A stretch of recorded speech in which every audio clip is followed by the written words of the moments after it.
and gentlemen, welcome to the Sim Racing Alliance. We are here with Season 10 and Round 1.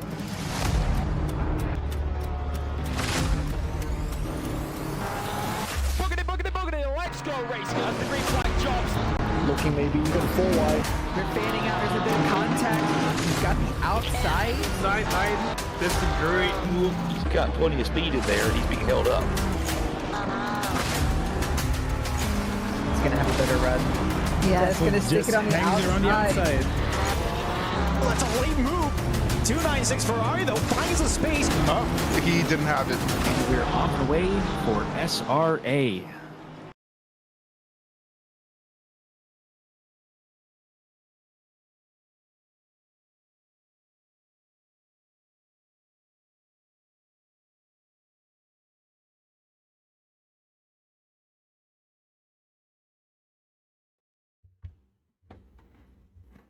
All right, Sam, we are live, sir. How are you doing today? Not too bad. Excited to be here for Season 11, Round 1 of our SRA season to start at Barcelona. Exciting times here in D2.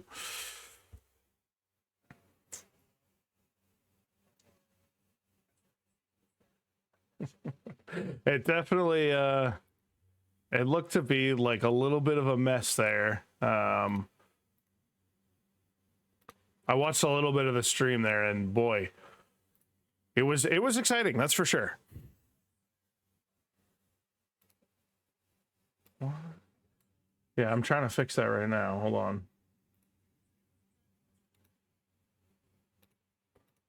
on. There we go. Should be good now. How about now, chat? Check. Anybody? I keep talking to myself. I do make myself laugh anyway. I do see, yeah, they're saying they hear you now. That's good. I see your output now, so I think it just needed a little refresh, but we're all good now. Sweet deal. Yeah, I mean, in D4 yesterday, I just hadn't had enough time to practice, so I qualified last kind of on purpose, sat back, and I went from 42nd to 33rd in like the first lap or something like that, and after a few more laps, I was down in something like 28th or whatever. I got punted and ended up way in the back, but I mean, it was the big brain strategy certainly worked out for me yesterday. That's good. Or I mean, almost did.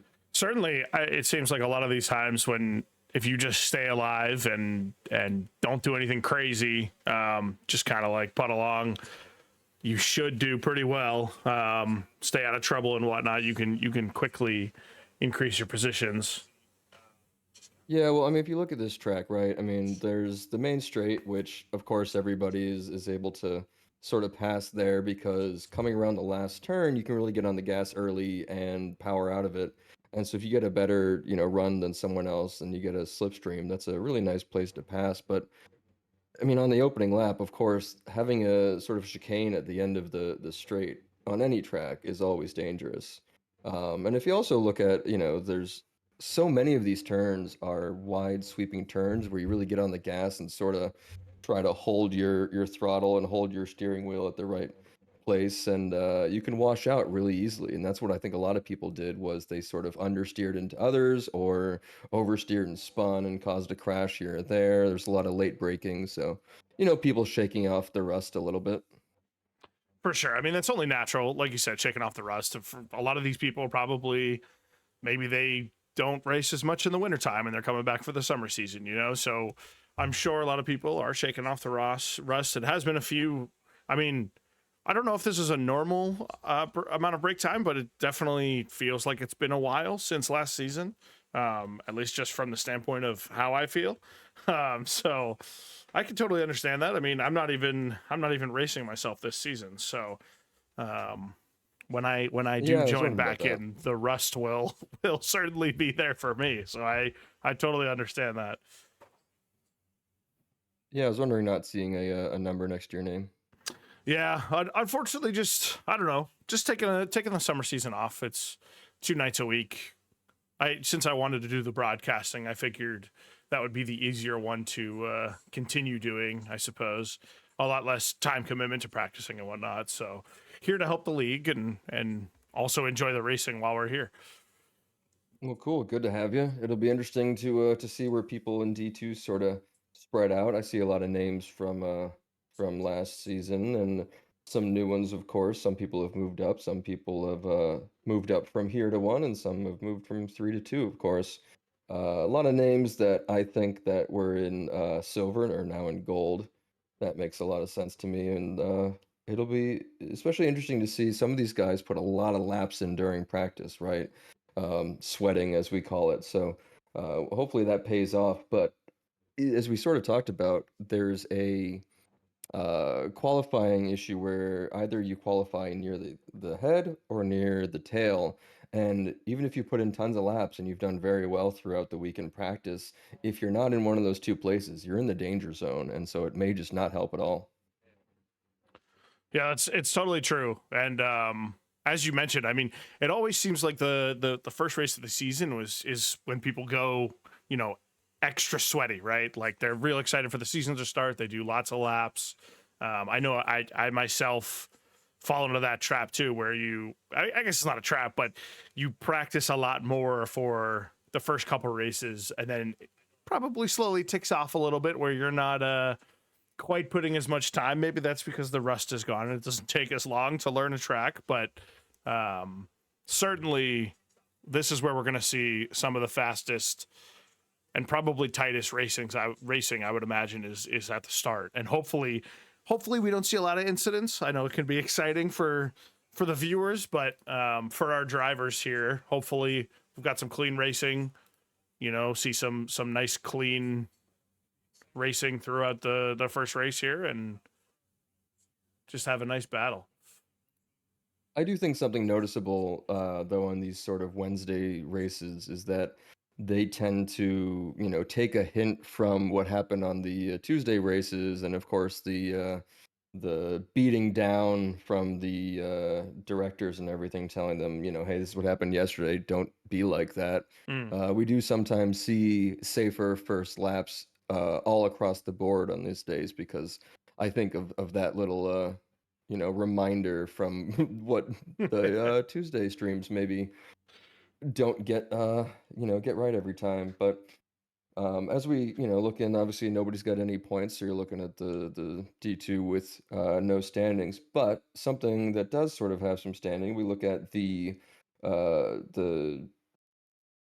this week, the hot laps at Barcelona, specifically for this season. And our number 1 for this division is Matt Anastasi, number 2, Joel Moffett, and number 3, John Archie. So they're looking at about mid to high 43s.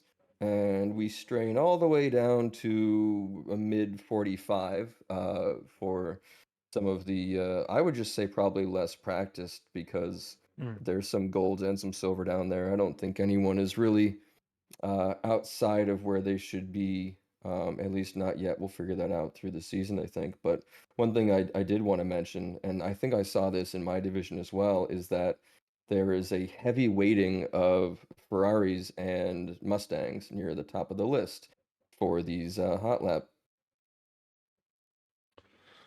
Yeah, and I'm not sure if we'll jump over to qualifying here as well. We got just under a minute left in the silver qualifying. Currently, Speed leading the way with a 43.8. So kind of right in that realm that you were talking about, mid to high 43s for our fastest hot laps as far as in practice. So that's certainly going to be a formidable time, and it's quite tight, all the way going down to 14th, where everyone is within a second. Certainly between, second and, the top 10 there is very close within 4/10. Yeah, and I mean, Speed did a 44.0 in practice, so he's already ahead there. And if others are able to beat their practice times too, we might have a lot more of a tight bunch going into this. So that will certainly be nice for racing. As it might be a little bit more tense going into turn 1, but hey, that's up to them. They're in D2. They need to be able to sort this stuff out. For sure. And you know what? As you kind of already, with Speed doing a faster time than he already did in practice, I'm sure that's going to be a common theme as we go through qualifying here. I know myself, I typically somehow randomly find some speed going into qualifying just magically on my final lap. So I wouldn't be surprised to see a lot of that, especially with our gold drivers here coming out. Well, I'll tell you what I had an issue with yesterday is all throughout practice I was able to maintain my tire pressure pretty well during hot laps, except they eventually would sort of overheat, and that of course is what I expected in the race. But when I was out there qualifying, my tire pressures never got anywhere close to what I needed, and so I was sliding all over the place, even though I was eventually deciding sort of just to not actually qualify to drop back to the end. I couldn't really put a lap close to it anyway. So in race, I had a similar tire pressure issue. I think probably because of the damage I sustained. But even then, through practicing lap after lap, beforehand, tires going, especially when you sort of replace them early, I would say, because I got sort of hit early and had to go in. In that case, it ended up being a real detriment. So that's a big part of the strategy here, I think, is tire. Did we lose you there for a second? Oh, maybe I lagged there for a second, but might have lost Sam. I don't know, or it might be me, but I think the stream's still going. But we're currently going through qualifying right now. Currently watching Jeremy Reeder as he starts his first hot lap going into qualifying here.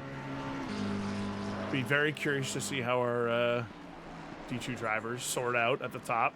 Like I said, Speed topping out for the silver drivers. And then we've got Latufo, Doyle, Mitchell, and LeMay rounding out the top 5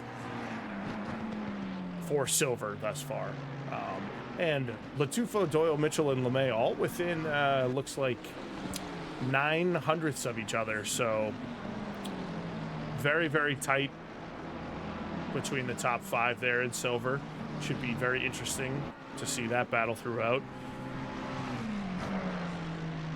Am I still not on? You're back, I think. I don't know what happened, but it sounded like you just cut out for a second there. Huh. Okay. Everything looks fine on my end the whole time. I don't know what happened. I don't know if it was me, but it could have been me because I looked at Discord and it said that I had it was like a yellow instead of green on the Wi-Fi signal there.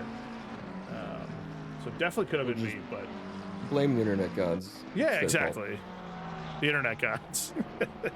I mean, hey, just remember, if I can't talk tonight, then I can't curse anybody. So that's gonna be a benefit for these drivers. Oh boy. Stream is skipping badly. I don't know. It looks okay to me as well. I don't know. I mean, I'm showing good output as well, but yeah. So one thing I noticed when I was learning the track a bit again, because I've driven on this track a whole bunch, but when I was sort of looking at how to get a little bit more time, one of the big issues is how much you can take offline, or I guess off track, I guess, without it actually going wide. And you can watch this really as this Mustang goes around. There's so many turns where basically you're just keeping your inside tire barely on the red and white, and it still counts. Yeah, definitely. The track limits are very, very can't think of the word I'm looking for, but they're forgiving.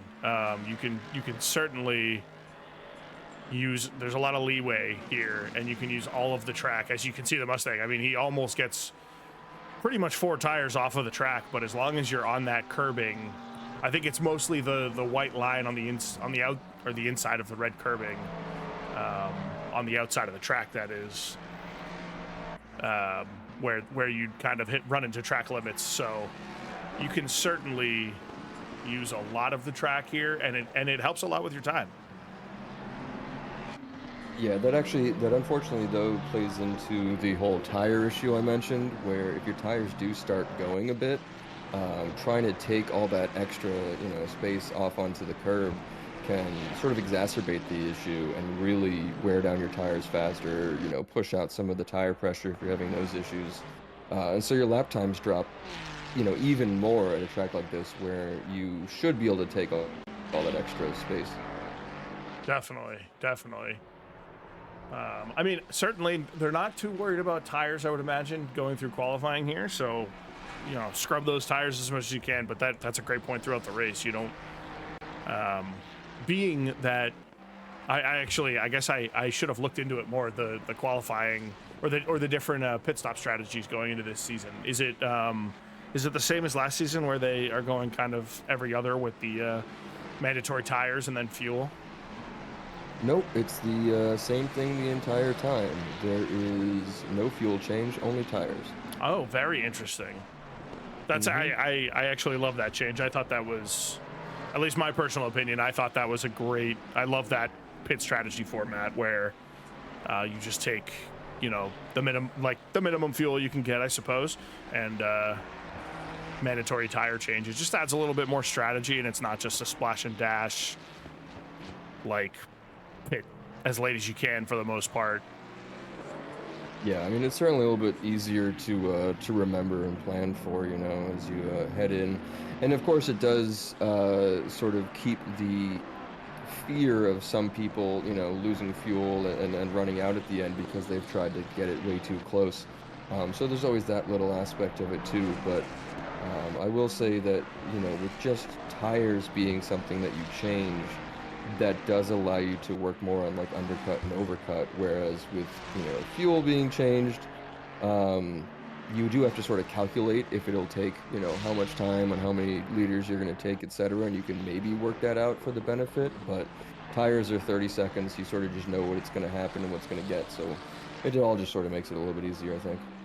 Yeah, I mean, it's like more simplistic in the way that you know exactly what to expect and the exact pit time. Granted, I guess taking 1 liter is also kind of a similar situation, but it adds another dynamic, even though it's simplistic, where, like you said, you can undercut and overcut, and having fresh tires can kind of be the difference towards the end of the race, or if you pit a little bit earlier, to find maybe some room where you're stuck in traffic and you want some fresh air, but then your tires are a little more beat up than others towards the end. It just adds a little more strategy to it and a little more interesting overtakes and whatnot towards the end of the race. Yep, and I love looking at exactly what I just said. Look at this. Ferrari, Ferrari, Ferrari, Ferrari, Ferrari. Jeez, I mean, I don't know, guys. It seems a little bit sus. I mean, I'm not surprised. The Ferrari is a popular car, as you can see. I think our predominant, there's a good mix here, but the predominant manufacturer is either Mustang or Ferrari. So I did think that this season might be a spec Mustang season where everyone just went for it because it's new and fun. And that would be, honestly, it would be really fun to have sort of a spec Mustang type race, but obviously not so much in the actual GT series. Right. Looks like we are at a 43.5, so right in the mid there, which is, a few tenths faster than this group did during practice. So everyone seems to, or not everyone, but at least the average seems to be a little bit faster. I wonder if that's maybe just, getting the adrenaline up and getting ready. Happy to be back out on track for the real racing. Definitely. Yeah, we'll be interested to see. I mean, right now we've got Archie leading. Looks like Anastasi here in second on his final flying lap is a 10.5 up, almost 2 tenths up on his best time, which would beat Archie. So something to watch here towards the end. We've got a couple movers out on flyers right now. He's actually the only one that seems to be actually up considerably on his fastest lap. Mofat, hopefully I'm pronouncing that right, also about a second and a half up on his best time, sitting there in 4th. So he could move up into starting, you know, either on the top row or improve his position on the second row as well. Yeah, looks like we're coming more into line now with the Ferraris and the Fords. It's, I mean, can you imagine going around the opening lap here and all you see are your car all around you? I mean, even McLaren's there too. It just feels like you kind of don't have an advantage to play or disadvantage to worry about when you have all the same car around you. They're going to have the same speed down the straight, more or less. They're going to have the same braking, you know, more or less. Of course, people can have a different drag style tune or what have you, but with this much of the same car in the same area, I think it's going to make it maybe even more interesting than the first lap, where everyone has to deal with the exact same sort of benefits and you know, losses like that.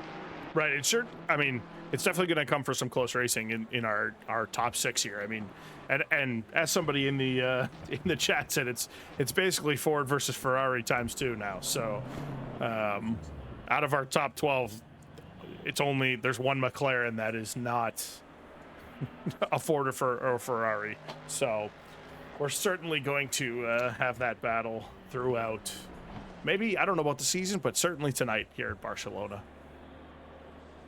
Yeah, I mean, especially because the Mustang's so new, you know, they might have some sort of BOP or even an actual game update that ends up nerfing it a bit. So who knows throughout as the season goes, but that is certainly a potential worry for those who have chosen that car for this season. For sure, for sure. I mean, hopefully they've got a good idea on what BOP should be, I suppose, at least to an extent. But that, I mean, certainly they might have an advantage tonight. We'll see if it kind of sticks throughout the season. We've got people in the chat saying hope they nerf the crap out of it. So, yeah, I mean, we'll see what happens.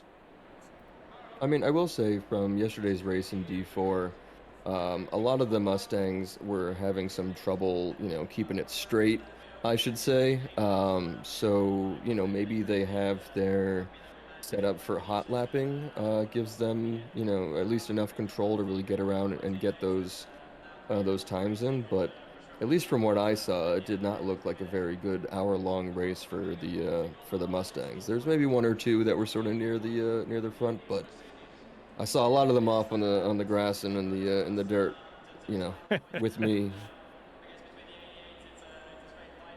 Yeah, I mean, so, you know, my buddy here, Felipe Vicini in D2, part of Grid Thieves Motorsports, I suppose. That's the conglomerate I was in prior.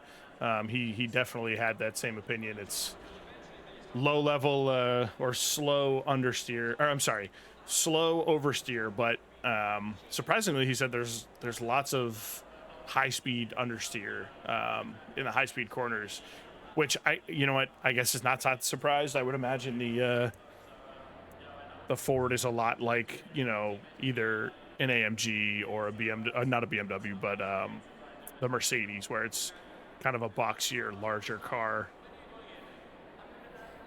Oh man, I didn't even notice the two Ferraris up front are teammates. That's always good, you know, going to T1 when your teammates next to you. Well, I guess let's see how friendly they are with each other. We'll do a quick grid walk here. So in first, we've got Anastasi. Second, Archie. Third there on the left is Aristizabal. And then in P4, Mofat. Then we've got Garcia on the left and Speed. I like that livery a lot there. The Jaws livery, that looks cool. On the left in P7, we've got Troxclair. Oh boy, we're running away. I didn't go fast enough. But anyways, in 8th, we have Queso, Damiani, Vicini, Kovac, San, Platt, Kim, Reeder, Latufo, Doyle, Anderson, Hartman, Barty, Mitchell, Krochik, and then LeMay rounding out to complete our... I'm sorry, there's even more than that. That's only on my standings there. We've got Higgs, Muller, McCroat, Matiak, McDonald, Arct, Whites, Carver, Molyneux, Caro, Arden, Fisher, Gino, Anderson, Reynolds, Boonstra, Smith, Olhausen, and Williams, rounding out our top 41 drivers going into this race here. Yeah, I think we had 42 in D4 yesterday, if I'm remembering correctly. So, you know, both really strong showing for a summer season with this many showing up. Of course, it always drops off after the first race, but you know, 40 cars here at Catalunya is nothing to shake your fist at. It's definitely tough when you have everyone bunched up like that. Yeah, like you said, it's a great turnout. I believe at least D1 and D2 are completely full for signups with 50 drivers in each. I don't know about all of the other. I mean, certainly all of them were 40 plus, every single division so far, and I'm sure I wouldn't be surprised if more of them are maxed out to start the season. So it's a good turnout. Lots of new drivers here. I remember seeing, I don't want to quote the wrong statistics, but I want to say like 30 to 40% of the grid between all the divisions was all new drivers this season, which is just awesome.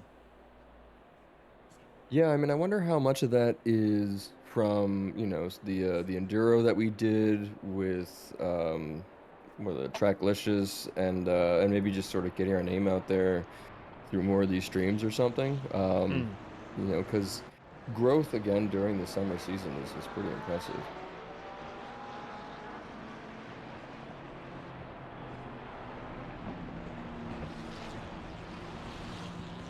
All right, getting ready to go 2 wide here to start this race.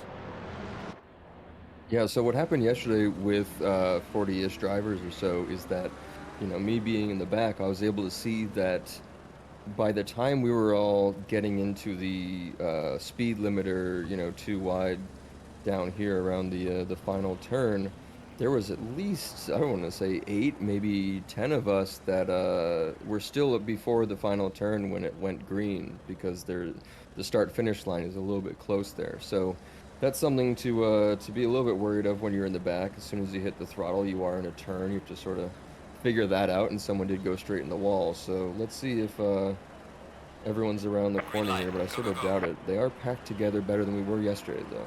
Yeah, and as we go green to start the race here, got some movement going 3 wide already going into turn 1. It looks like, and maybe even 4 wide back there in the midfield. Oh, there's definitely 4 in the back. Oh boy, and the 2 teammates touch to start right into turn 1 there. Got a couple cars off in the back there.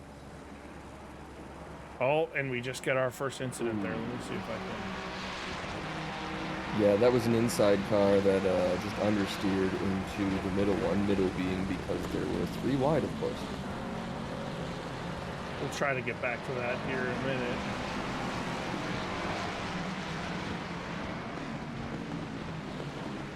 Okay, I mean, at least it looks a little bit better up here over through the next couple turns. But, of course, we're coming up to one of the worst parts of the track. You know, as soon as they swoop around here, get on the throttle, make it around the next turn, and then they go all the way down into the very tight hairpin that if you just don't get the car stopped in time, there's a lot of runoff, which makes it a little bit safe, but if there's a lot of cars in front of you, they are the runoff. And they look, I mean, relatively pretty clean throughout the start here. Only just a couple incidents on this first lap so far. Lots of contact, which is natural. Lots of touching through that. Yeah, I mean, just the 2 teammates that started the race 1 and 2 had a nice little meeting of the minds, I guess you could say, going into turn 1. But mostly it's been a solid race thus far.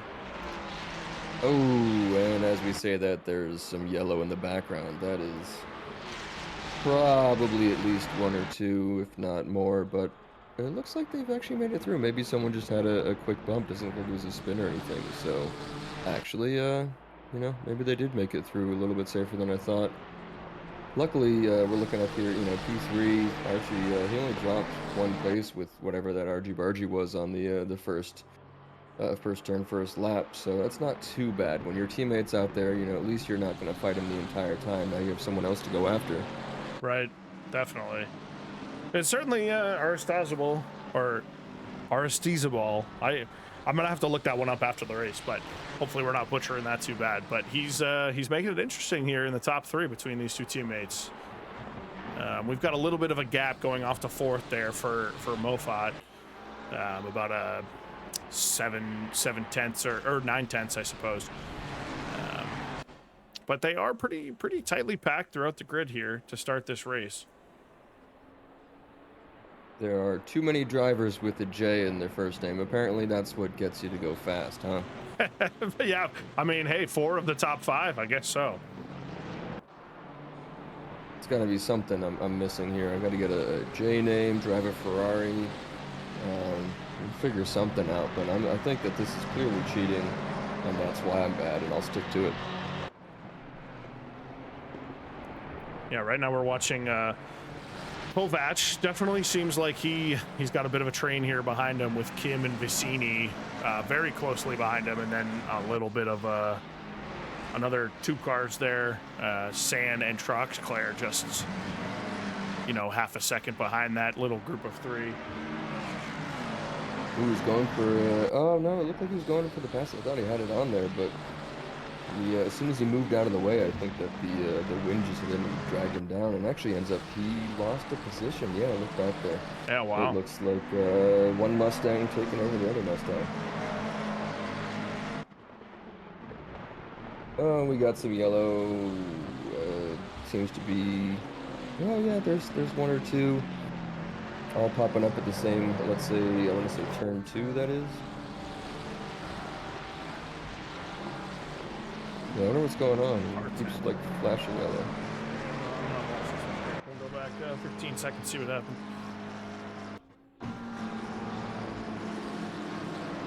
Didn't go back a little further enough, but looks like the Barbie car number 10. Yeah, I mean, at least, you know, he held off, he waited, safe rejoin. That's all you can really ask for. Yeah, and I mean, as far as that was Douglas Mitchell as well. Oof. Unfortunately, don't know if that was just it didn't seem like anybody was collected with him, so I don't know if it was just a solo incident there. Well, something to be, you know, happy about, though, is when that does happen this early on, everyone's in such a big pack, you'll catch right back up to him, and, you know, maybe you lose a bunch of positions, but you don't actually end up getting separated too far from the pack. Yeah. And speaking of that sort of separation, you can see in the back, we do have 2 people who have pitted already and 1 more in the pits, although 1 is in the pits, that's 2 now? Oh, that's just not updating. Yeah, so there are some people taking their pit stops early, which is a strategy that I know a lot of people like to do. I sort of prefer not to, but that's always a good way to get yourself back out into clean air and have sort of hot laps for a lot of the race rather than, you know, fighting tooth and nail the entire time. Yeah, that's likely what Doug is going to have to do here is just kind of put his head down and use that clean air, like you said, catch back up. He's certainly he's not out of the race, that's for sure. Still on the lead lap and with pit stops, and I'm sure there will be more Dedge in front of him. He'll certainly get back into it and gain some positions. Yeah, I mean, especially because when you do have like a spin like that, you're not really damaging your car. You might damage the tires a little bit, but, you know, at that point, probably not more than a few turns will fix it and sort of get you back to full pace. So that's definitely sort of best case scenario for having an incident like that. You know, whereas like when I got, you know, tapped yesterday and kind of spun around, I thought everything was good. I went into the pits, I changed tires, came back out, and just lost pressure throughout the rest of the race and never really recovered. So something like that, I had about 20 seconds of damage, and if I had actually taken the time to fix it, it might have made it a whole lot better. But that's something you've got to decide when that happens. Yeah, it's obviously. Like, I was going to say, Mustang's not going to match a Porsche around those turns. Not at all. That Mustang livery is very clean, though. I like that. It looks very nicely styled with the flow of the car, I guess. But yeah, that was quite a pass by the Porsche there, the Porsche of Latufa passing Cody Platt here. That nice That's move. Doyle, right? Yeah, Doyle, yes, sorry. I said Latifi. Yeah. I meant Doyle, yes. Yeah, I mean, it'd be really interesting to see if some of these guys who are further back can start moving up, because like I said, you know, what we saw and what we do see at the front still is how everyone qualified, not necessarily how the race is going to go, you know, long term. So maybe we'll see some of those BMWs back there start moving their way up, maybe some of the Porsches like Doyle, although I think that the Porsches will then move backwards as their tires get older.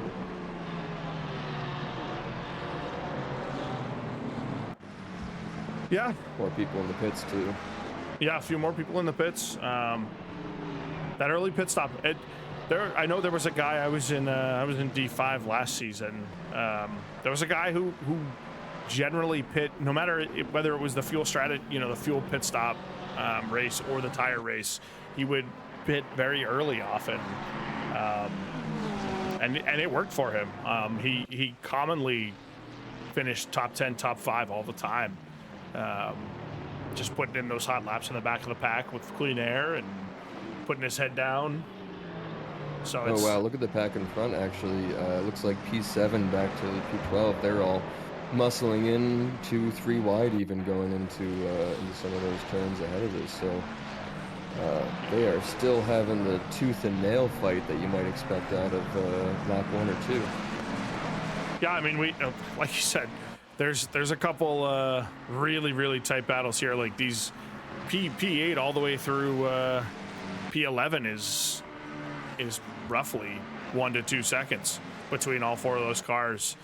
A little stretched out here on the straight as you do, but once they get in those turns, it gets real tight, and they're battling. It's yeah, nice. Looks like an overtake was just made back there on the straight, and he took it down the inside and then stepped onto it. But oh, he goes deep and it looks like he lost it. Yeah, they're still battling here. This is not a completed overtake yet. Oh boy, that's a sketchy corner to go too wide into. Yeah, I mean, you know, it's just one of those things where sometimes you can be a little bit too careful around the other guy. Like, you know, with Trustclair right there going a bit wide down the straight and giving him so much space. If you shut the door, maybe it's actually a little bit safer because they'll back out. But right, you know, in D2, you sort of expect a higher level, and they certainly have the higher level of safety down anyway. Yeah, it has been a very clean race. Besides a few small incidents there on lap 1, we haven't seen a lot of carnage at all. Certainly nothing crazy, and the people who have gone off have had very safe rejoins, which is always good to see. And that is the level of professionalism you would expect from people of, you know, in D2 where the racecraft is just a little bit higher and everyone's a little bit quicker. Oh, maybe we shouldn't have talked. Yeah, I probably shouldn't have said anything here. It looks like we're gonna try to take a look at this. Yeah, there's that tight hairpin problem I was talking about earlier. I mean, it's so advantageous in turns like that to try to take a little bit extra, because obviously that's where you're going to lose the most time trying to, you know, make it around this tight hairpin going, you know, 20, 30, whatever miles per hour, however slow. You know, that's sort of the way that you're going to lose the most time is in those turns. So if you go a little bit too aggressive into it, you can really clam right into the back of somebody, or just completely go deep and mess up your line. And usually get a warning too if you do it wrong. If you look at the 104 car here, looks like had a small incident. We'll see what happened. Yeah, it's like down the end of the straight. Enough overlap there. Definitely. It's certainly the white car's corner here at this point. Oh, looks like he just turns it a little bit too much there. Yeah, that's definitely on him. I mean, there was overlap. It was pretty clear. I think he turned in. It looked like, you know, the overtaking car was stuck tight to the inside and gave him space. So that's just not very good awareness. Yeah, unfortunately. He certainly should have. You would think he would have known he was there for sure. Doesn't seem to have cost him too much, and there wasn't any big collection while he was stopped on the road there. He did a good job of kind of holding his brakes and picking the right spot to jump back out. to pace. Yeah, it looks like we've got, what is that, 7 or so people who have pitted who are actually, you know, back out on track. There's one that's still stuck in there, maybe disconnected or just had too much damage and was sitting there watching. But I think we have 6 or 7, and you know, you can see the gap between them out there on the map. Something that ends up sometimes happening though is if you are an early pit stop driver and you're not, let's say, the fastest in this group, you might end up becoming a blue flag driver for the leaders, and that will very much ruin your ability to do the early pit stop and, you know, clear track running, you know, sort of hot lapping strategy, especially when you have to sort of move over for them. And if you don't move over for them and you end up messing up the leaders race, then, you know, that's a storm coming you don't want to be a part of. Yeah, and I mean, we're already seeing that with I think Anderson, Artem, and Queso already pitting, but they are kind of in that field of drivers on the lead lap who have not pit yet. Looks like Barty is the last driver out in front of the leaders, although they seem to be catching him at this point, so he unfortunately may become a blue flag and become a victim of that, what you were just talking about. Certainly makes it a lot more difficult when you're being shown blue flags and you feel like you need to let people by, and perhaps you don't have the pace to quite stay more than a second ahead. Well, I mean, being a blue flag driver, you know, later in the race when people are coming by one at a time is a lot easier to maintain your pace and not lose too much. But this is still the beginning of the race, so if you have to let one person by, you may have to let 5 people by in a row. And oh man, we watched as the McLaren there. Is that the same one that had the recent crash? Yeah, it is. I would imagine so, considering he went wide. I imagine had some damage on, you know, tires, and is just not being able to really control the car all that well right now, which is too bad. That's going to be tough for the rest of the race unless they pit. And, you know, sometimes that, like, it might not even be a car issue. I know a lot of times for me, after you have an incident like that, you kind of, it takes a minute for you to kind of regain your confidence, and you may kind of think that there's something wrong with the car, even though there isn't. You don't have like supreme confidence in its ability to get around the corners. So it could be a bit of that as he makes, you know, he's looking a little more racy now as we go into this section. So he may have kind of gained his confidence. I don't know if it's a lack of confidence so much as maybe he's got a bit of that red mist and he's a little bit overconfident now, because he is putting his nose right up against the next, you know, the next car and the next car. And I mean, he's got the overlap, he's got the line here, but I don't know. It looks a bit aggressive for. Oh, you know what? Yeah, see. Just did the same thing too. That was. Yeah, I think he just got the red mist, and I think he needs to you know, maybe get in the pits and take a few breaths and calm down. That's what it seems like to me. But you know, who knows? Maybe it's all copacetic and just unlucky. That also does tend to happen. Oh, someone's got a drive-through. Yeah, it looks like Barty. That is very unfortunate. He just that's the driver we were talking about, who kind of being the final driver on the lead lap. Unfortunately. Did he already get 3 warnings? And there's some more McLaren on McLaren, you know, violence right here. It must be 3 warnings, or I guess his 4th really, because it would be a 30-second stop and go if he sped in the pits. So I don't know if there's another penalty that you get in ACC that is a drive-through. Yeah, I don't know. That's insane. I can't imagine getting that many warnings in 17, 16 minutes. Yeah, I mean, geez. That is quite unfortunate for him. It looks like he did take it right away, though. So, I mean, one thing that looks, you know, and I don't have any data to support this, got to really check it out, unfortunately, but it does look like this sort of drive-through here isn't the worst-case scenario. There are some pit lanes where, you know, like at Spa, you have to go around the corner, and yeah, you're done. This certainly won't help his race, and will probably drop him way far back. But it doesn't seem to be the death knell that it might be in some of the other tracks. You definitely got that right. Check out Scott Fisher here for a little bit, chasing McCroat in the Ford up ahead of him.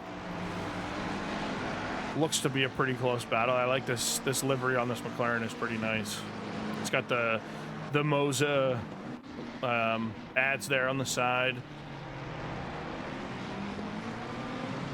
I thought I just saw some changes up in the 13, 14, 15 range, but maybe not, just seeing things. But yeah, it looks like, we're following here. There's what, P18 through 22. They're all within a second of each other, this battle. That's, it's always nice to have these battles throughout most of the race, at least for people like me who do better with someone to chase. I like to call it like a rabbit to go after. And it can be even more difficult than for me to be chased. I tend to make mistakes, but when you're in a pack like this, having that sort of adrenaline stay the whole time and not have it drop into just sort of a hot lapping, event seems to be best for me anyway, and possibly is best for a lot of people. Yeah, I 100% agree with that. I find myself driving much quicker, following someone who's probably even, if we were just hot lapping, likely a quicker driver than me, but I find that I can kind of keep pace with them and see their line and at least stay up with them. And it gives you that kind of, like you said, you're chasing after the rabbit, trying to make that next position. Wow, it really seems like everybody in chat wants to see Selena run. We're gonna run over and see. We're gonna check it out for the chat. I mean, I never mind watching the Porsche run around here. One thing I will say, at least from my experience, is that this track does seem to lend itself to defense pretty well. At least maybe with the BOP being, well set. I think we're actually... Are we one... Yeah, we were one in front. But now we're on the P16 battle here between here we go. Selena and Muller. But yeah, so I mean, like even down the main straight where you expect the Porsche to lose all the time and everything, or into any of the chicanes where at least I knew I could turn some of the heavier cars, but I needed to get there sort of first. Being able to put yourself in the way and sort of just slam on the brakes and park yourself right in the middle of the apex seems to work really well around this track. I was surprised at how many laps I was able to defend while still probably being slower and worse than those around me. Sounds like you're just good at defense too, honestly. That's a skill that a lot of people, I think it takes a long time for them to develop, is learning how to just put your car in the correct position where it makes it much more difficult to overtake. Not necessarily being on the perfect line every time, but being on a line that doesn't allow, because you don't have to be perfectly on the apex to really support a defensive drive. Sometimes being just off of it where there's not enough room to go inside or outside can kind of make it better, I guess. Make it much more difficult for someone to pass you. Yeah, I mean, as you mentioned, it is probably one of the more difficult skills to master. And actually, we've got some yellow way back at turn 2 or 3, I want to say. Yeah, that is... Looks like a solo... Oh, did they just jump out to the pits? I think they did, yeah. It seems like they did. I don't remember there being all that many walls or anything. I don't think it could be that much damage they would do. Maybe they... just decided that their race was over, I suppose, maybe. Or disconnected or something. Yeah, that's very possible. But yeah, I mean, to your point of sort of driving offline and such, this is something that I've practiced a lot of, and because I do drive on track in real life, is go out to the track you're practicing on or that you're racing on or whatever, and spend a few laps purposely driving the exact opposite of the line. Stay on the inside when you should be outside. Apex early when you should apex later, and you really find out how to do those lines as fast as you can, which you're going to have to do in a race unless you're by yourself the entire time. You're going to have to. Just there's no ifs, ands, or buts about it. And on top of that, the thing you can't really practice as easily, obviously, but is something else that's very, kind of nerve-wracking and distracting, is that you have someone in your mirror the whole time. you've got to look in your rearview mirror, you know, you've got to look to your sides and such when you're defending like that. So when you are about to put your move on or plan your setup for the straight for the next turn, you do need to find, oh, are they going to start, you know, trending inwards? Are they going to try to dummy me here or there? And all of that, paying attention to all of that and driving the slower line is going to back you and whoever you're defending against up against the people behind you as well. So yeah, it's dangerous, and it's a skill to certainly to learn, and it's obviously not the skill a lot of people want because they'd rather just be out up front, you know, winning everything or passing everybody. But it certainly, when it works well, it is very satisfying for defending, and I'm sure very angering for those behind. Yeah, and in a league like this where the competition is so just well balanced, honestly, and tight, where we see good battles all the time. Sorry, just reading something here in chat, but it makes it a lot more likely that you're going to be doing a lot more defending than overtaking. At least for me, anyways, I should say. You know, there's only one driver that's out front, you know, never getting past. So most of the time you're going to have pressure, and you're going to apply your own pressure. So it's just part of the game. It's something that people don't want to practice, and they probably, you know, don't practice as much. It's not a flashy skill, and it's not, you know, you like seeing people overtake, but defending is just as exciting, I find, especially when you're watching, you know, really, really high level racing and seeing how drivers just place their cars just in the perfect positions to not allow the guy behind them to make a move or anything.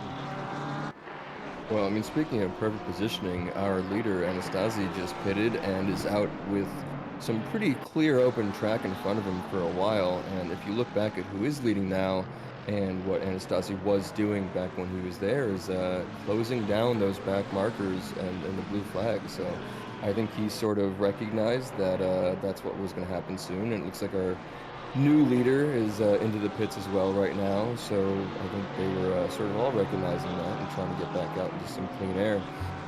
What will be interesting, though, is now that our new leader pitted just after the lap that Anastasi pitted, we'll see where they come out. Might be right next to each other, and then we'll see if an undercut worked or an overcut worked or what have you. Yeah, that'll be the thing to watch throughout. So that's the teammates, Anastasi and Archie. Yeah. So I guess we'll see what place Archie comes out. Anastasi's down in P22 right now. Yeah, Archie currently in the pits still. Should be exiting pretty soon with number 85. So well, looks like he's just coming out of his pit box at this point.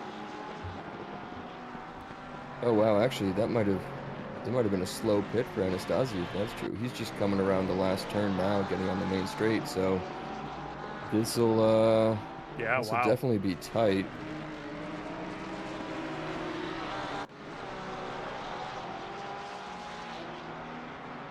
Yeah, it looks like Archie probably pulled not too much time, but about a second maybe. Yeah, no, he did it. Wow, that's impressive. Oh, someone got an SG30 coming out of the pits. Jeez. Oh, you hate to see that. That is just. I've done that a few times myself, and it is just not a good time. Just puts a pit in your stomach. And it looks like Caro also with our second drive-through of the day. He looks like he's serving it right now. But I mean, look, Archie got 2 seconds on Anastasi, so either that's a much better or much worse pit stop for one of them, or somebody put in a qualifying speed lap, you know, in the meantime. Yeah, it's very possible that maybe Anastasi kind of had a bad outlap, and that coupled with Archie just putting in, you know, one of his quicker laps maybe on his in lap. That's always possible as well. Maybe there were some team orders there after some collision at the beginning, you know. Just Anastasi took it a little bit easy, and now he's gonna go back and help him out. They're just making it interesting for us folks here. Yeah, exactly. big game interesting. This is, you know, a nice little battle here. Nick, unfortunately, though, having that SG30, so we will see if he ducks back into the pits right now, or sometimes, you know, you can wait 2 or 3 laps, I believe.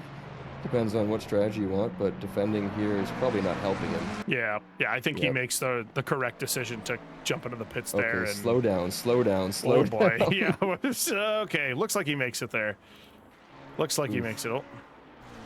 Yeah, I know some people had issues yesterday, sort of the same as I have in the past, where you're slamming on the brakes or heading into the pits and you hit the pit limiter button, but you somehow double tap it and then it's released and you're going, you know, another 20 or 30 km over the speed there, and that's really been unfortunate too, because sometimes you don't really see the difference until you get out of the pits when it gives you the SG30, and you just sort of have to drive around sad for another lap or two. Yeah, super unfortunate.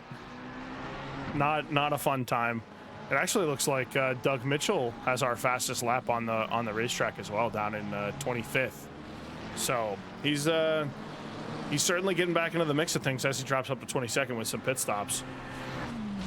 Well, somebody got a little bit angry at losing out early on, and now he's trying to come back through the field. So more power to him.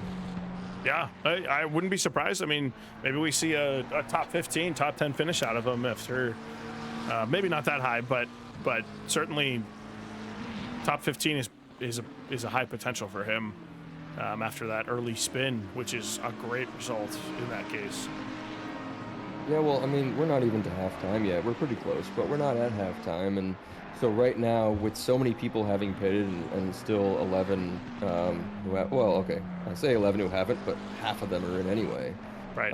But you do sort of have this, you know, the provisional sort of placement that you can say, oh, they're provisionally 3rd, 6th, whatever.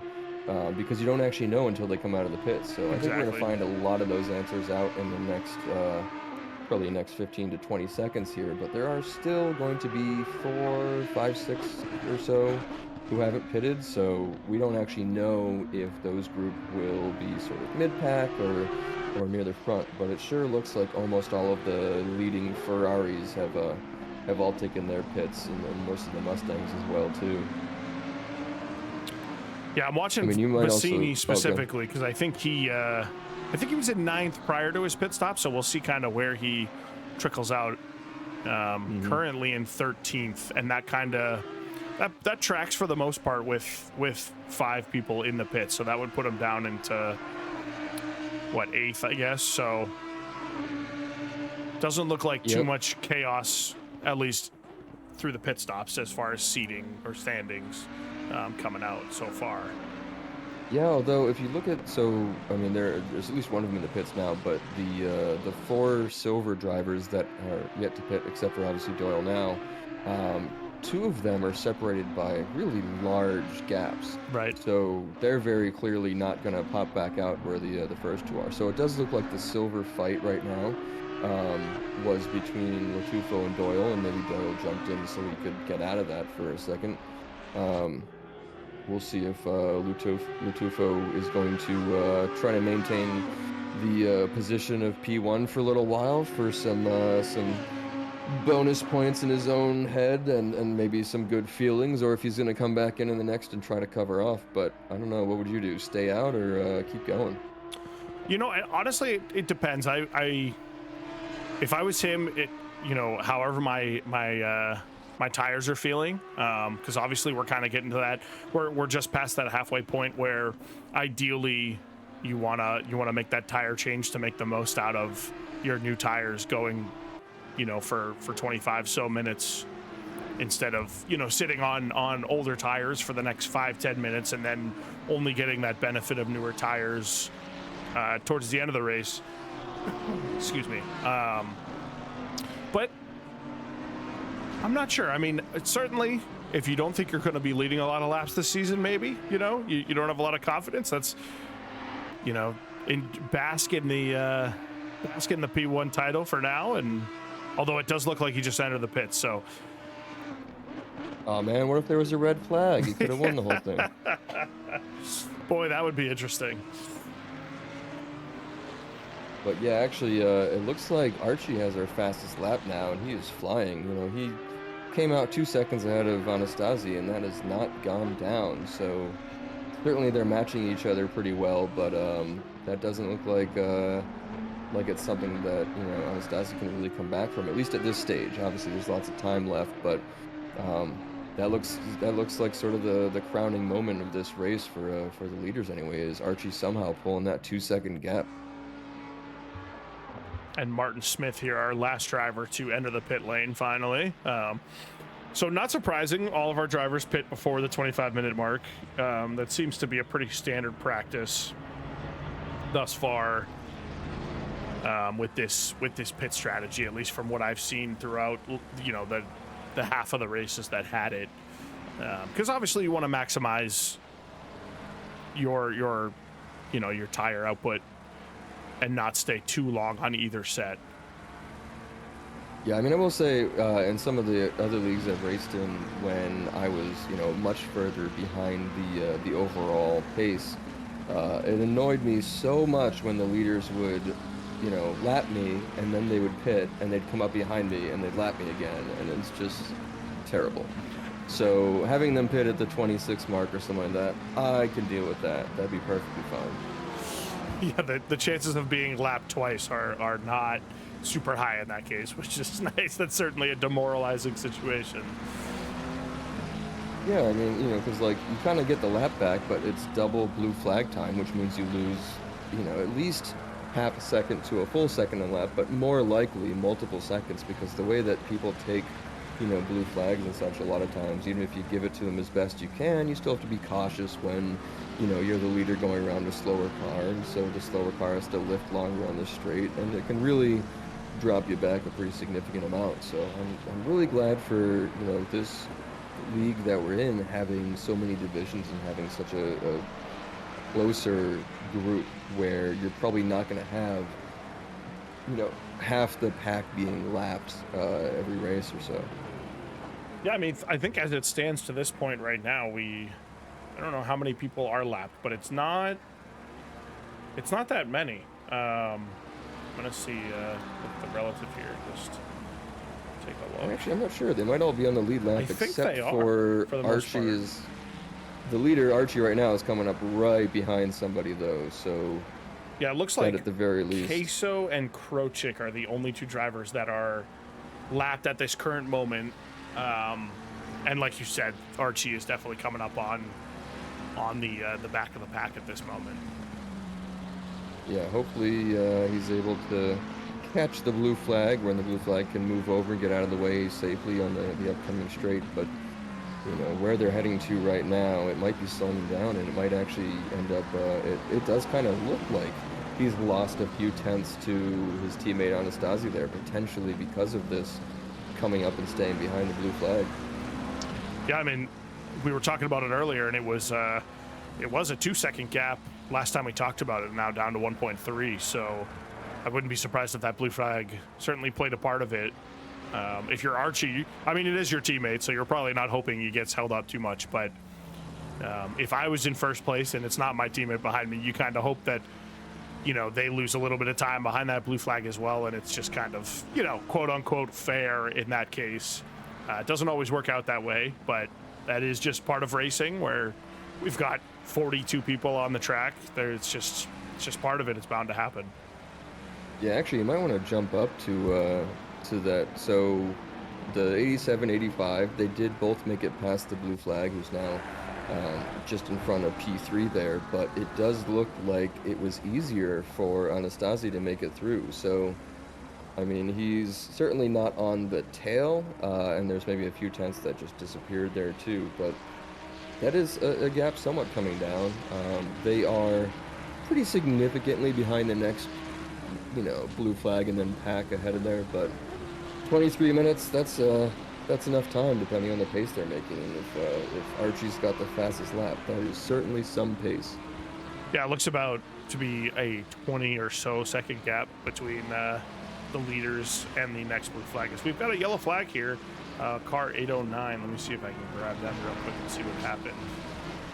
Yeah, from positioning, it looks like it's just one car possibly spinning. It looks like everyone else made it through, but... Of course, I missed the car. There There we go, Bassini. We'll go back 30 seconds, see if we can capture it here. Oh. Oh, it wasn't just one car. Unfortunately. Unfortunate.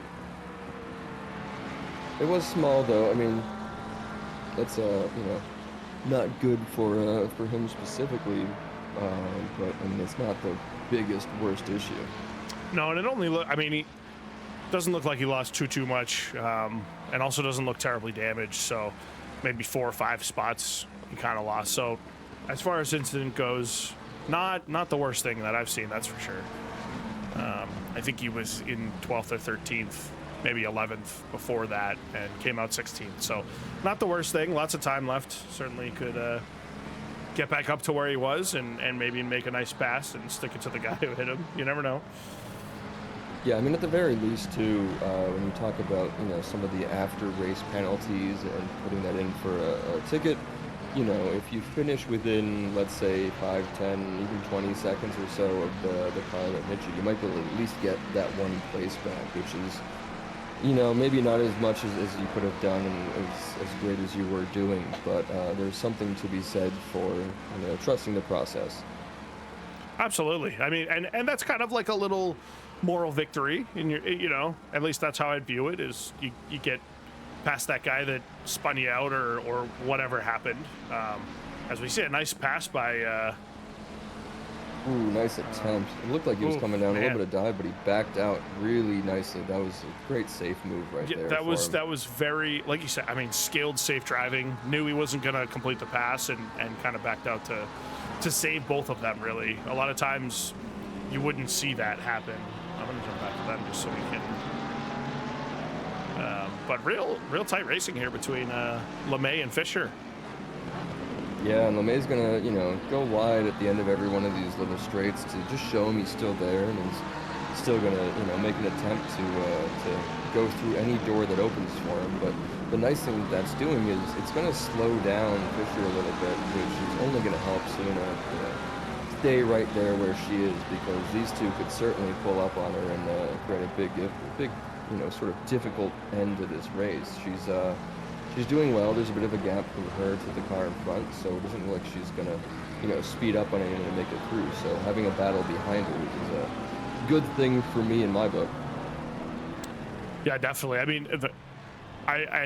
mean, there is a little bit of a train developing here, but not necessarily behind Selena. She's kind of a second up on these guys right now. But I mean, they are catching her up a little bit, so maybe the pressure getting to Selena just a touch, as they're about 7/10 behind her. But very, very tight battle, or tightening up here between LeMay, Fisher, McCroat coming up, and even Molyneux just slightly behind there. So it's going to be a real tight battle to the finish here for these guys. This looks like a facsimile of last, lap, except for he's definitely further alongside now. And that was tight, but safe again. Very safe. That is great racing. Immense overtake. Just beautiful.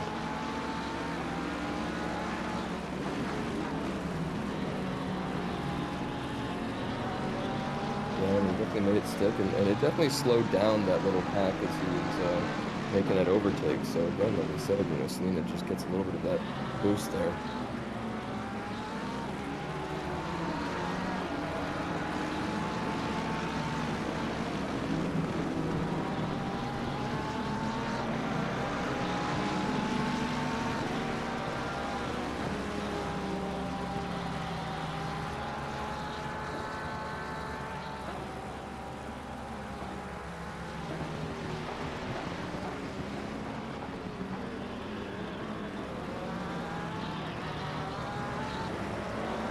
Curtis, you still with me?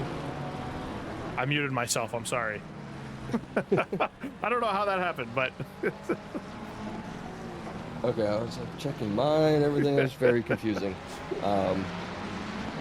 But yeah, anyways, like I said, beautiful pass. Although it does look like, LeMay was maybe being held up a bit by Fisher and is now heading out and taken off after Selena. I mean, both the Porsches, so it's gonna, make some of the advantage of that sort of last turn to get on the throttle under the main straight go away. But the other issue is we are down to under 18 minutes. This is definitely a time where you expect the Porsche's tires to start making their pain known.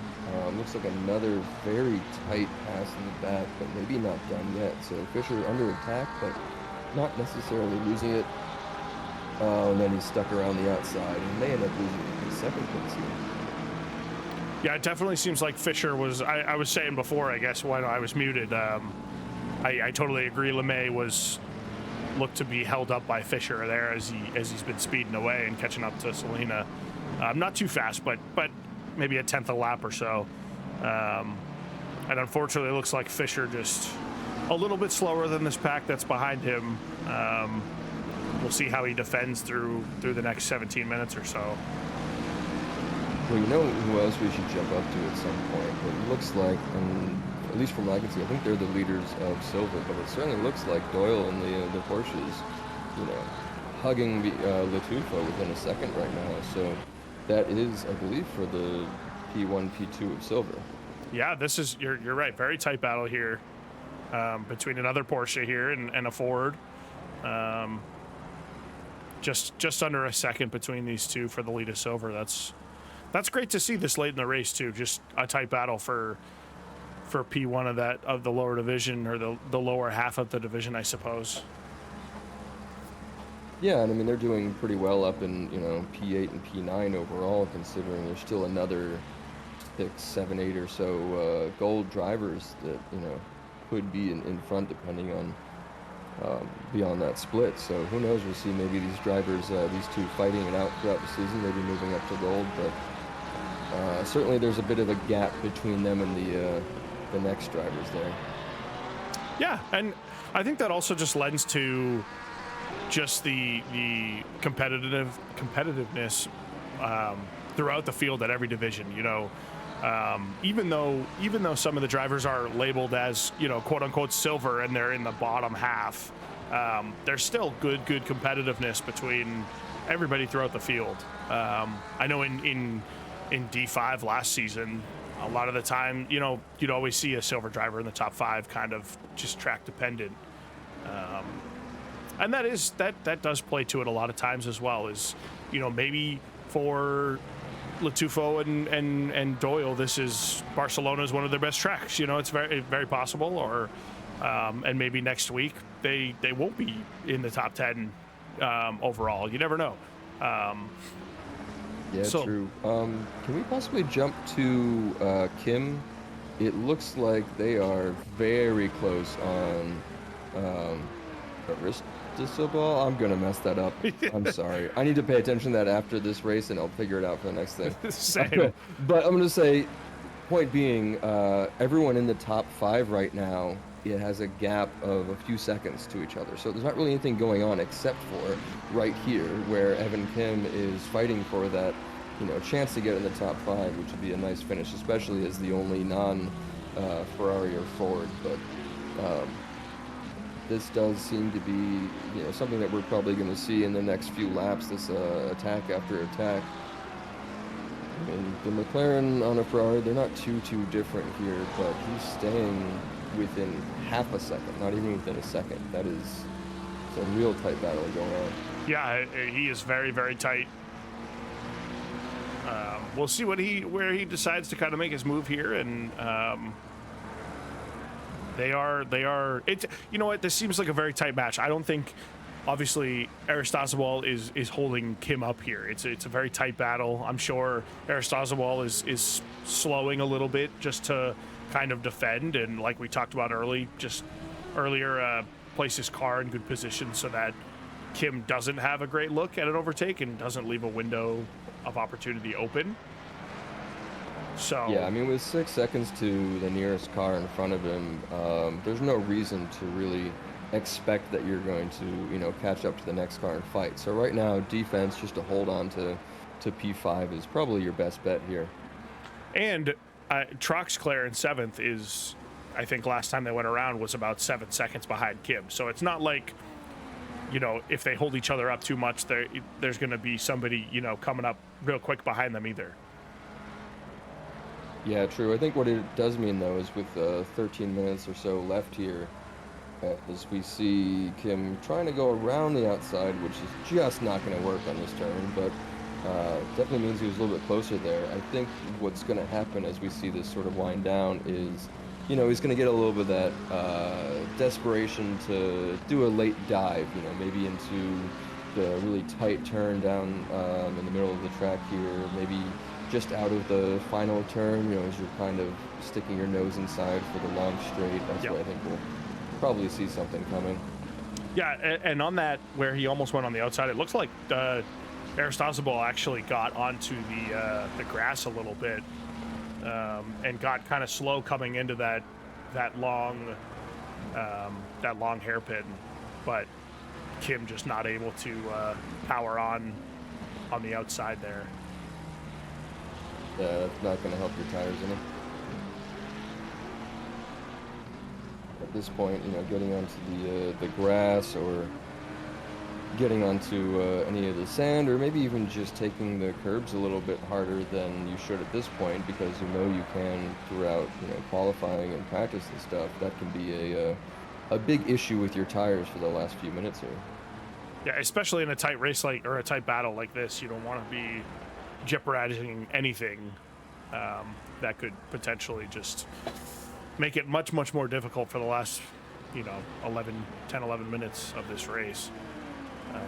I do agree with you, though. I think we're gonna see, as Kim just almost looked like he maybe just 10 meters or so later on the brakes there than maybe he normally goes, but I think Kim's gonna be really pushing as we get towards, you know, the 7-8 minute mark, to try to either force a mistake or just kind of put his nose up the inside and just, I guess, that late dash just to try to make something stick. You hate to follow somebody this close for so many laps and not make the move, but sometimes cooler heads do prevail, and it's better than both of you kind of ending up on the side of the track. I think I just saw the Ferrari's tail a little bit happy there too, though. So if you're driving behind a car and you see a little bit of tail happiness, you know, once, twice, and as it keeps going, keeps happening, then you kind of know that either you're getting to them or their tires are wearing out. And at that point, you don't really want to, you know, do any sort of dive if it's not too late in the race yet, because they're probably going to make a mistake that gives you the place safely. Right. So certainly pop your nose out to the side to keep the pressure on them. Try to stick as close as you can, still safely. But I would maybe, you know, make sure I'm not going for anything risky until the last few laps, if you see the guy in front of you is starting to have some trouble. For sure. And if you're gonna make a risky pass like that and they don't have as much grip as they normally would have, that certainly can spell disaster as you're exiting the corner. Maybe they hit some oversteer, and if you're that tight with them side by side, you know, they can make contact easily in that case, just due to the poor tires towards the end of the race. Yeah, these two certainly seem evenly matched, and as we're getting yelled at in the chat to look at the Doug cam, but I will just mention Doug is in P15 right now and closing in on 14. So I don't remember where he dropped back to from, you know, the issue that he had in this race, but that's not bad. Top 15 right now. Yeah, I mean, I want to say he was in at least the high 20s, because he maybe even higher. He was really basically at the back of the pack at the start of the race there. Ooh, and he's very under attack by Hartman right now, so maybe not so much coming into P14. Oh, and he just gives up the position there. Yeah, it might be smart. Maybe you can follow him and you know, tag along and sort of get dragged up with him to go back and attack speed there. But it does look like the Porsche LeMay is closed right in behind as well. And I guess we did miss, unfortunately, LeMay has overtaken Selena Boonstra at some point. Yeah. And put a little bit of a gap on her, and she is now definitely in danger of the car behind. But this is a nice little 3-car scrap going on. Yeah, we'll see if you know what, some really close battles here with 8 minutes left to go in this race. There's a couple of different places we could jump around to. We'll see how this develops for the next lap or two or so, and definitely want to jump back to, I think we're going to jump back to Selena right now because they are very close to each other. It looks like McCroat actually attempted a pass, was in front, but did not make it stick. Silly Mustangs. Probably some oversteer coming out of the low-speed corner, I would imagine. Yeah, I mean, this is, you know, I keep talking about it, but I think that the Porsche's rear tires at this point make it really difficult, unless you were able to dial in the, you know, the vents to sort of cool, like, I can't remember what they're specifically called, but what are they called in the tuning? The cooling, I want to say vents, but that's because that's what I use. The ducts, the brake ducts, is that what you're talking yeah, about? yeah. Yeah. But essentially, so yeah, if you can cool your tires down, you can sort of have them last longer at this track. But at the same time, if you cool them down too much and you lower tire pressure, then you might be able to watch your horse just swing a little bit wide, you know, in a lot of these turns and lose a little bit of that speed. Now, I will say with a car like this with the rear engine, sometimes it looks like they're sort of losing a little bit of control, but actually you're pivoting even better than some of the other cars, and so you're making that oversteer work for you. So it's a little bit hard to tell, but yeah, watching here, you're certainly you're seeing, you know, an even match, and it doesn't look like he's just coming right up on her and gonna, you know, just blast right by. Yeah, it definitely seems like either McCroat kind of lost a little pace after that overtake attempt, or Selena maybe kind of put her head down and grab some pace, pushing a little bit harder just to finish off strong here. But this is going to be a tight one through the finish line. Seems like did LeMay make it past Mitchell there? Yeah, he did. Yeah, he's moving up through. Wow, this is well, it doesn't. I think Doug's still in front of LeMay. I think, is he? Yeah, because he's in the red Porsche and Doug's in the. Oh, then who's the black car between them? Was that a blue flag or something? Is that Boonstra? It's a blue flag. It's a blue flag. That's Queso. Okay. The 710 car. Doug was in front. Well, yeah. I was just, you know, calling it happening, you know. Oh boy, he is coming back though. Yeah, I mean, at this point in the race, you really want to hold on to your position. You don't want to just, you know, give anything up. And oh wow, that was a nice late break there from LeMay. I mean, the only reason he kept it close around the outside is because of that braking. But very, very well done on the defense there, Doug. You know, really closing the door and pushing him all the way out to the grass. Great job. Yeah, that is a perfect example of great defense. He doesn't give him any space on the outside, you know, uses all the track, forces him to probably get out of it and not be full on the throttle to just stay on the track at that point. Yeah, he was a little bit off the apex there, so maybe LeMay can gain another tenth or so back, having made a slightly better line. Sure looks like he closed up on him out there, but of course there is a big difference in understanding the difference or the distance between cars when they're on a straight and when they're in the braking zone. So it's kind of hard to tell, but it does look like he was able to catch back up here. And I believe as we watch in the last few turns, we will be able to see if he can come out of here with a bit of a run for the final straight. And no, he has just ruined his chances with that curve. Jeez. And that's probably that's going to seal it for him, unfortunately, I think. That was probably his last opportunity to get by Doug. Yeah, he's not exactly going to be saying ka-chow anymore for this race. I'm going to... Nice. We're going to jump up to Latufo here. Pretty close battle between him and Doyle. Still going on, yeah, that's great. For P1 of silver. I wouldn't be surprised to see Doyle, as we talked about earlier, you know, make some sort of late lunge, just at some sort of attempt to make make a pass.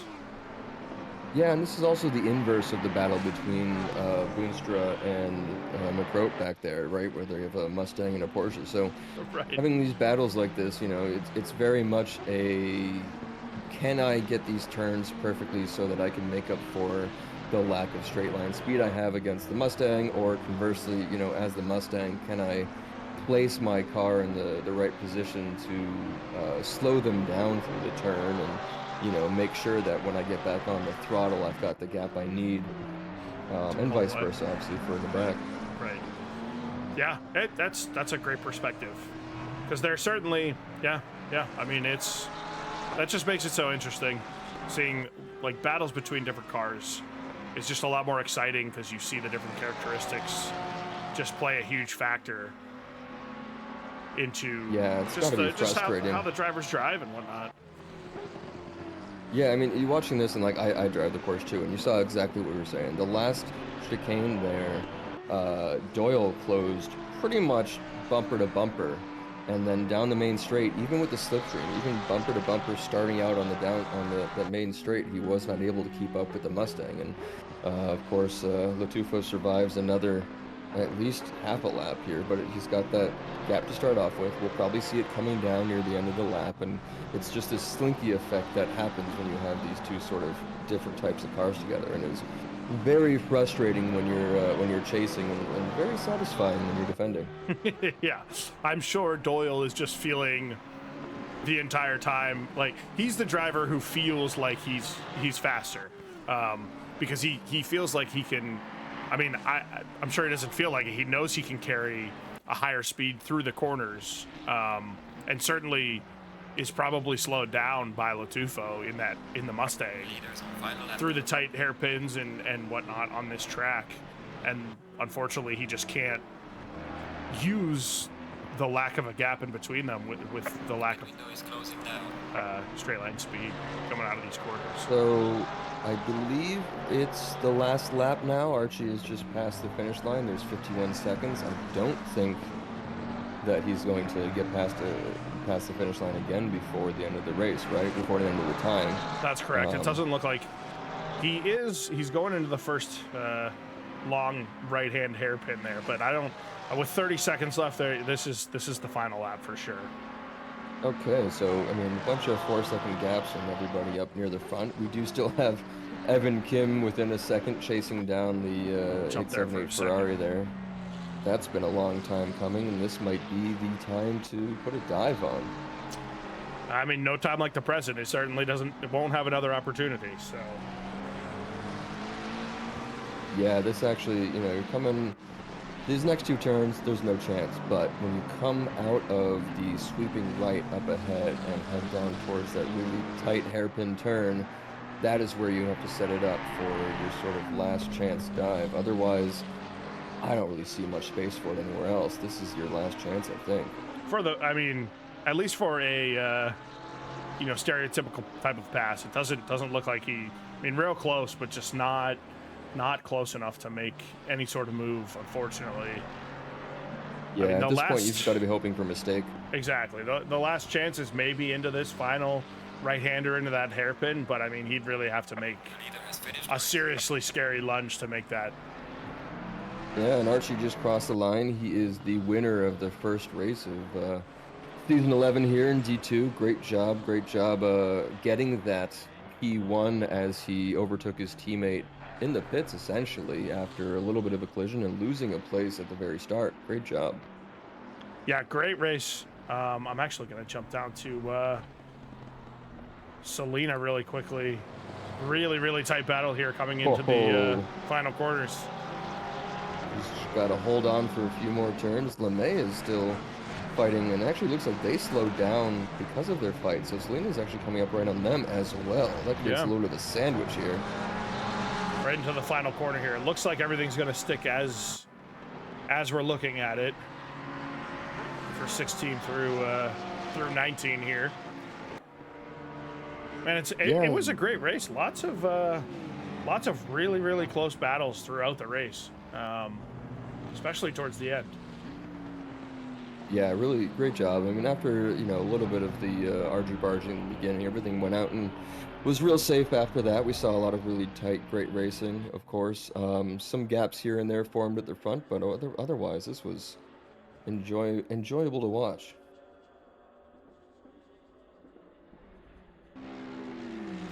Yeah, we'll go over the finishing positions here. So we've got Archie. We'll go over the podium, I suppose, for each division.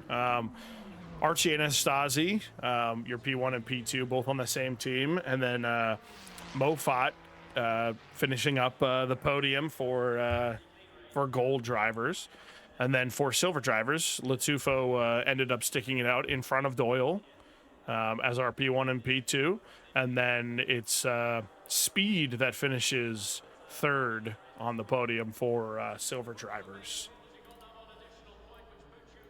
So the first three drivers, not in the same order, but were the exact same as the first three in the practice hot laps.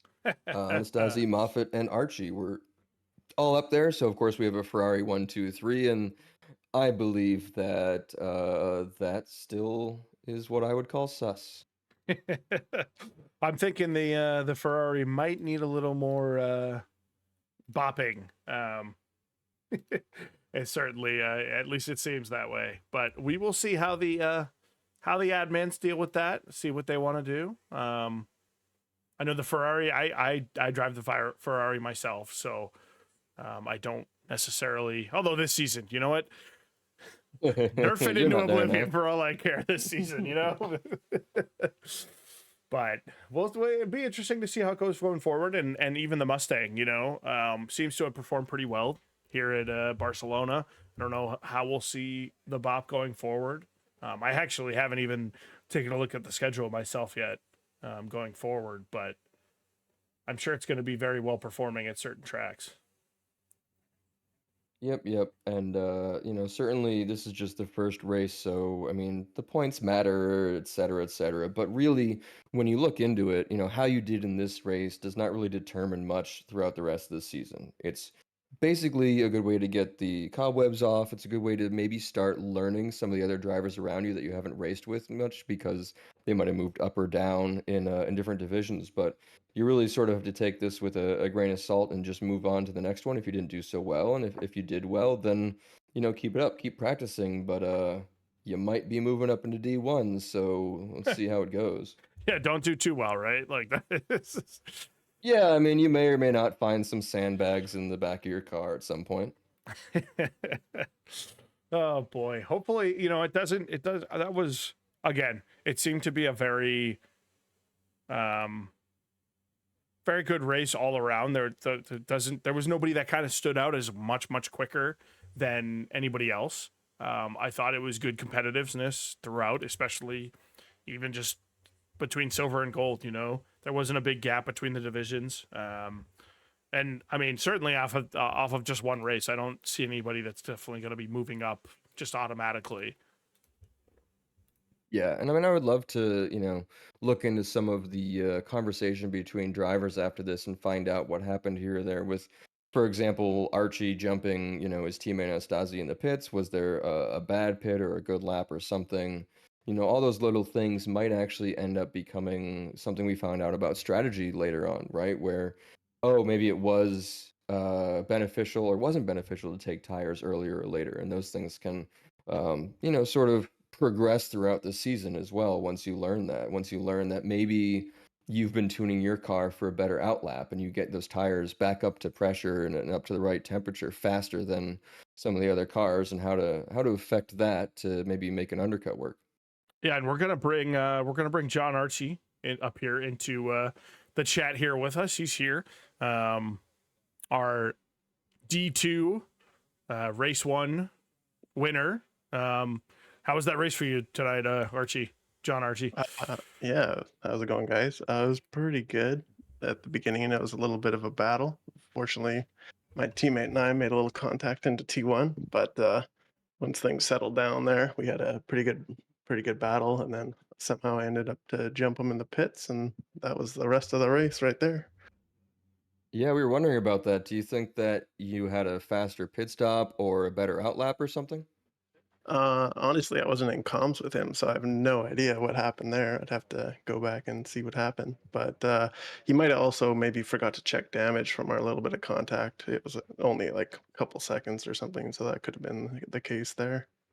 A little bit of karma. Yeah, possibly. Yeah, you guys got a little spicy there going into turn one. It, like you said, luckily nothing too crazy happened. No, yeah, just a little rub. Both kept Thankfully. it on the surface, which is good. So Yeah, exactly. yeah, no, that was an awesome race. I mean, you guys certainly seem to be like the force to be reckoned with to start out here for gold teams. Is Yeah, not a bad Barcelona way to just start. like a good track for you, or been doing a lot of practicing this week, or what? I did a fair amount of practice, but yeah, it's definitely I seem to enjoy it. Obviously, the last chicane can be hit or miss, but the rest of the track is pretty good flow for myself at least. So with this season, it's tires only, no fuel. How did you feel your tires were doing after, however your longest stint was? I imagine was about half the race or so when you pitted. Yeah, I did. I went in a little bit early just because I saw Matt took a pit, so I didn't want him to get too far ahead with fresh tires. So I went 2 laps after, I think. And they were pretty good. I think I had 34 minutes left in the race when I pitted, so almost half and half. And the last 10 minutes was a little bit rear end happy, but not too bad overall. So it's nice to have some fresh shoes halfway for sure. It looked like you at one point were maybe held up getting through a blue flag driver. I think you had a few seconds on Matt, and then maybe it was about a half second lost or so. Was there any issue there, or was it sort of smooth sailing? You just got at the wrong time. Yeah, I think I kind of threw myself off a little bit as we were entering into the final chicane because I wasn't quite sure what he was going to do. But he ended up pulling off, and then I just took the inside, so it ended up working out. Lost only minimal time, so not too big of a deal. Good. That's what we like to hear in D2. Yeah, so everyone was pretty respectful out there that I came across anyway, so it was a good battle. Yeah, the race as a whole was pretty clean. Yeah. We were definitely. I mean, we were talking about it earlier. It seems like the Wednesday races are always a little bit cleaner as the admins yell at everybody after you the get results of Tuesday you're, night. So you're talking to before the race, and everyone checks up maybe slightly more, but right. no, it was a pretty good race. Yeah, Awesome. happy to come home with the 1-2 for the teams. Yeah. Like I said, you guys are definitely the team to look after so far. We'll see how you guys do going forward, and well, again, congrats, and Thank you. enjoy your first win there of the season, and maybe we'll see some more. Yeah, hopefully more to come. Thanks, guys. Yeah, thank you. Have a good night. You too. Thank you.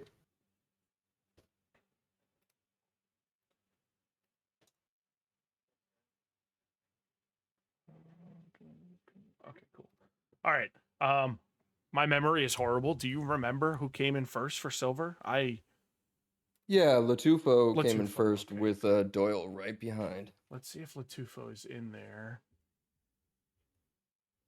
Fortunately, I don't see him. Latufo and Doyle. Doesn't look like I see either of them in Discord right now, unfortunately. We could check in with the teammate there and kind of see maybe what happened in the pits for him. I don't know. What do you think? Yeah, it sounds a good idea to me. All right.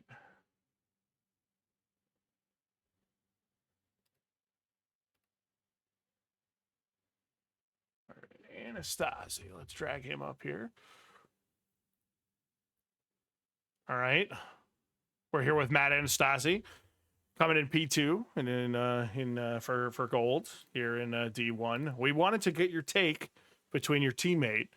What happened in the pits? Because we saw that you were leading going into the pit stops, and then Art John just came out in front of you after the pit stops. Yeah, John just had more pace than me. I overfueled on accident.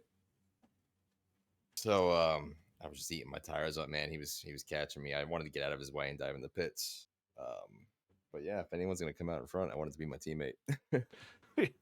certainly the best result possible if you're going to come in second, I guess. You guys are definitely the team to watch going forward. That's for sure. P1 and P2 in the first race. How did you enjoy the pit stop strategy going forward? Is that your preferred pit stop strategy, or you like the 1 liter of fuel strategy, or what are your thoughts? Honestly, I love the doing the tire change, and it would still be cool to have some fuel strategy involved, but I do like doing the mandatory tires. I enjoy that better. How do you think the Ferrari is on tires? I know you said you overfueled and had a bit of an issue, but I mean, there are some cars known for killing their tires throughout a longer stint. Is that something you saw, or is it just something that was happening because of that one issue? It's hard to tell, man, just because Barcelona is already brutal on the tires as is, and especially that left rear track temps being kind of warm. Yeah, I don't know. It can't be as bad as the Porsche. I drove that a few seasons ago, and that was rough. Yeah, I said some cars. I mean the Porsche. But yeah, certainly, Barcelona has a lot of long sweeping turns where you're really getting on the throttle and sort of just doing this side slipping that heats everything up. So certainly it's very different from some of the other tracks that have a lot more of a sort of autocross feel when it's go straight, hit the brakes, turn around, and go again. Yeah, I don't know, man. My teammate didn't seem to struggle as much with it as I did, so I'll have to chat with him afterwards here and see what his setup was looking like, because I just felt like I was just ripping through my tires.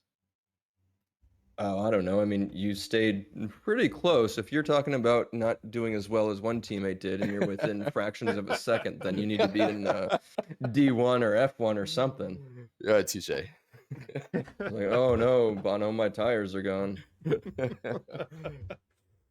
Meanwhile, P1 and P2 in the race, I know, dude. I'm stoked, man. I'm happy. Usually, first race of the season is always a nightmare for me. Something crazy happens and I get taken out.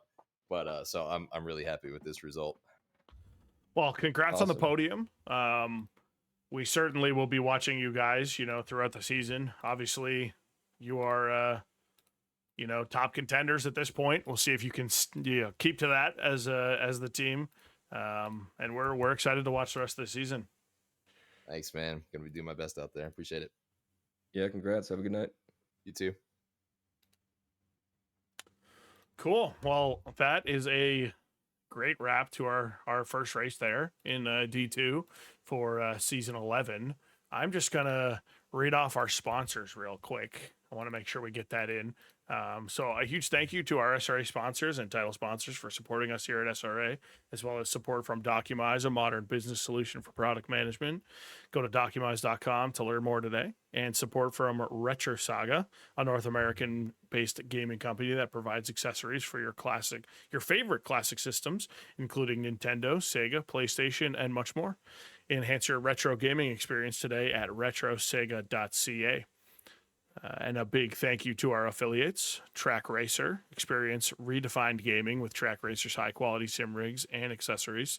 Use code SRATE at checkout to support us.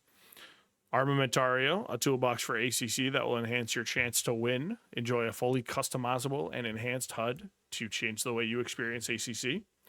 As well as AT3D Sim Shop. Upgrade your sim racing experience with premium 3D printed accessories featuring precision crafted magnetic shifters, sleek cable management solutions, versatile stream deck mounts, and immersive dashboard displays.